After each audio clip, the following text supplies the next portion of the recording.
is something about the journey back to Udi. Something special. My sojourns into the country have taken on a sort of rhythm. A coiling tension in the pit of my stomach as we venture out. My dark hunger and I, a coiling tension, followed by an aching in my bones as we classify and hunt our quarry. A crescendo until the last breath, diminuendo as the heart flutters into silence, and then peace, satisfaction, clarity. The world comes into focus again. Its beauty. Even the incessant rattling and bumping of the carriage journey to the river takes on a sort of vexatious wonderment, sublimity in imperfection. The carriage approaches the riverbank. I spot a makeshift jetty and the ramshackle raft of knotted driftwood towing and poling its way in. The carriage comes to a gentle stop, and the Jarvey bellows out. I can take you all the way if you want, sir. No need to board this rickety bundle of sticks. I'm sure he would. I'm a man of means, and he knows it. There must only be 2 or 3 private coachmen in the entire North Steppe. Less than a handful of people who could afford their services. Even fewer actually permitted to hold coin. He'll be heading to the city regardless, I suppose. That won't be necessary. But here, for your troubles. I hand him a small coin purse. Probably double the fare that he would have overcharged me. That's very generous, sir. May the gods smile on you. The gods. Right.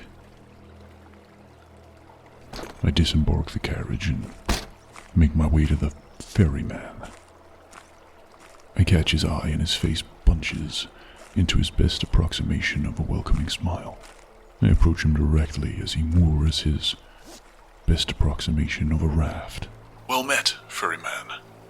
Are you heading to Udi? I try to ignore the pungent aroma of his breath as he speaks, evidence of his licentious adventures in the capital. I am. Dropped me wares off inside a meadow, I did, making me way home. Saw your fancy carriage and your fancy suit. Don't feel like you have to indulge us plebs with fine words. The river's chock-a-block with rafts, barges and boats, more suited to your tastes, I'm sure. I can't help but smile. This is a smuggler's inlet. A temporary estuary, open only at certain times of day, at certain times of year. And not marked on any of the flowkeeper maps, traveled only by those in the know who want to avoid the staplery flowkeepers and inspectors. I was hoping to take a more scenic route home. The road, river, less traveled, or sea. Just you, is it? He tries to hide his hungry eyes with his crooked smile once more. And my rapier? I travel light. His hungry eyes look weary for a moment. It'll cost you, and it won't be comfortable. But I can get you to Udi before daybreak tomorrow. I toss him my final coin purse. That's all I have. I'll pay it up front. That way we won't have any cause for misunderstanding. I watch as his grubby, dirty fingers paw at the contents. His attempts at dissimulation crude and poorly practiced. Well, suppose it'll do. He lies. It's probably enough to buy every case of sood he's smuggling. Keep away from my boxes, and we'll have no misunderstandings. We travel in weary silence, occasionally stopping en route for the ferryman to cook or partake of his wares. I do not eat. I take the opportunity to fast, reflect, and meditate. And we continue on pleasantly enough in silence, navigating the lesser-known shallows and tributaries of the North Steppe for the remainder of the day, until night falls and the sun dips below the Turkin Mountains to the north, bathing us in dusky twilight and opening the sky to its rushing silverfish of stars. I almost forget the ferryman is there as I watch those distant cosmic lights dance through the sky above me. I lose track of time. But my reverie is broken by a distant shout. The ferryman curses under his breath. I sit up to see a man dressed in dark clothing, walking purposefully towards the raft. I catch the metal badge adorning his jacket glinting in the moonlight, and I address the ferryman. Problem? He snaps his response, clearly irritated. No, just a local upstart wanting to get his big wit. Stay here. The ferryman disembarks and marches across the riverbank to meet the flowkeeper.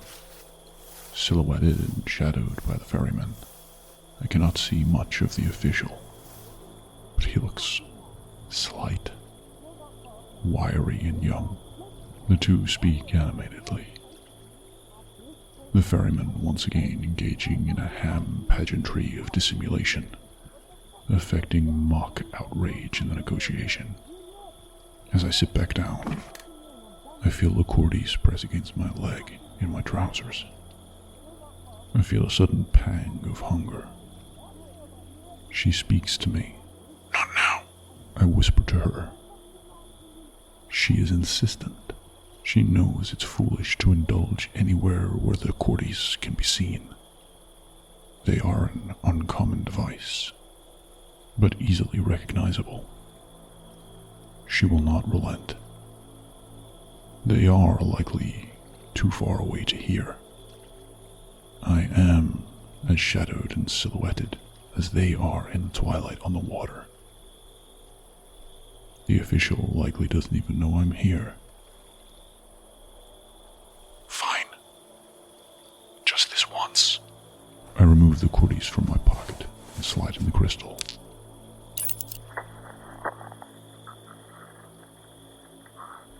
Are you satisfied? She is not. She draws my attention to the two men arguing. No. We need to get home.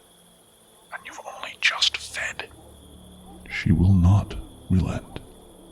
Shall we swim back to Udi then? Is that what you want?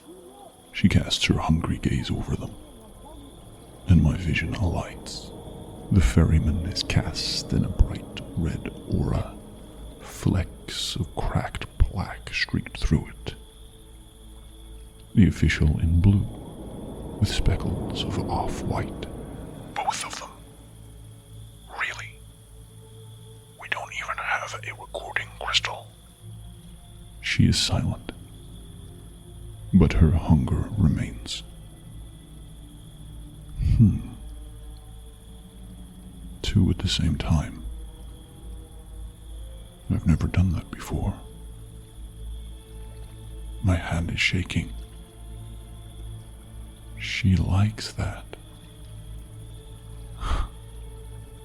She's right. I've become too comfortable. Well, this will be interesting.